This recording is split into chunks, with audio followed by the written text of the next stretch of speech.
یا ایھا المدثر قم وربک فکبر۔ اب دیکھیے پہلا جہاں سے آغاز تھا ہمارا وہ انذار تھا، ہوش میں آؤ جاگو، القارعہ ملقارعہ وما ادراک ملقارعہ، یہ انذار تھا۔ اور دوسرا کبر، اب یہ تکبیر رب ہے، رب کی بڑائی بالفعل قائم کی جائے، پہلے اس کا چرچا کیا جائے، اعلان کیا جائے، غلغلہ بلند کیا جائے، اور پھر کشمکش کرتے ہوئے جو بھی خدائی کے دعوے دار بن کر بیٹھے ہوئے ہیں ان سے پنجہ آزمائی کر کے، اور اللہ کے کلمے کی سربلندی، اللہ کے دین کا غلبہ، اس کو اسٹیبلش، یہ تکبیر رب ہے۔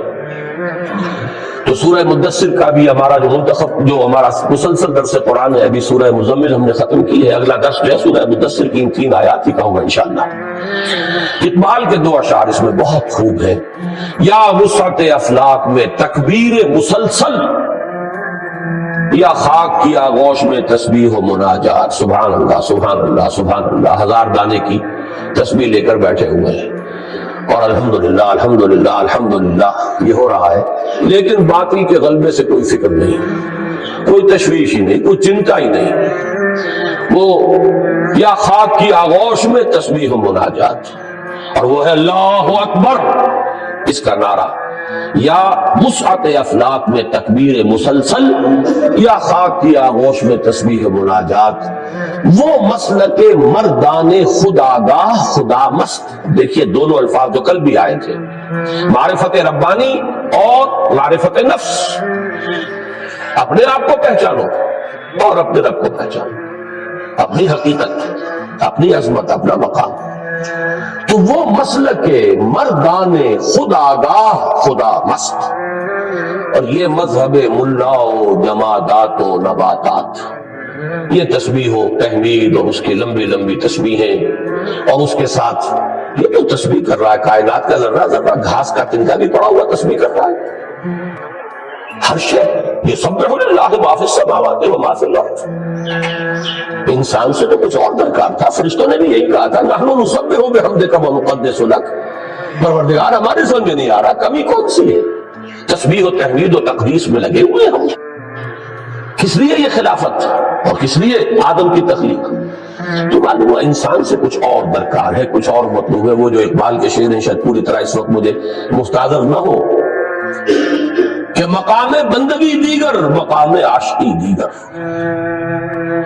یہ مقام بندگی صرف انسان سے درکار نہیں، مقام عاشقی درکار ہے۔ بندگی تو کائنات کا ذرہ ذرہ کر ہی رہا ہے، انسان کے بھی سلوک میں پہلا مرحلہ ہے بندگی، اس سے آگے تو عاشقی ہے۔ عاشقی کیا ہے؟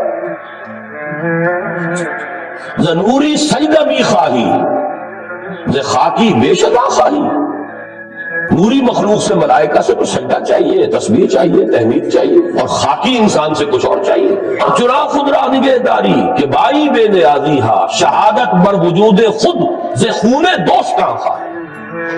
بندوں سے تو درکار یہ ہے کہ اب میری راہ میں آؤ، جنگ کرو، گردنیں کٹواؤ، خون دوستاں، اپنے دوستوں کے خون سے اپنے وجود پر شہادت چاہیے تجھے۔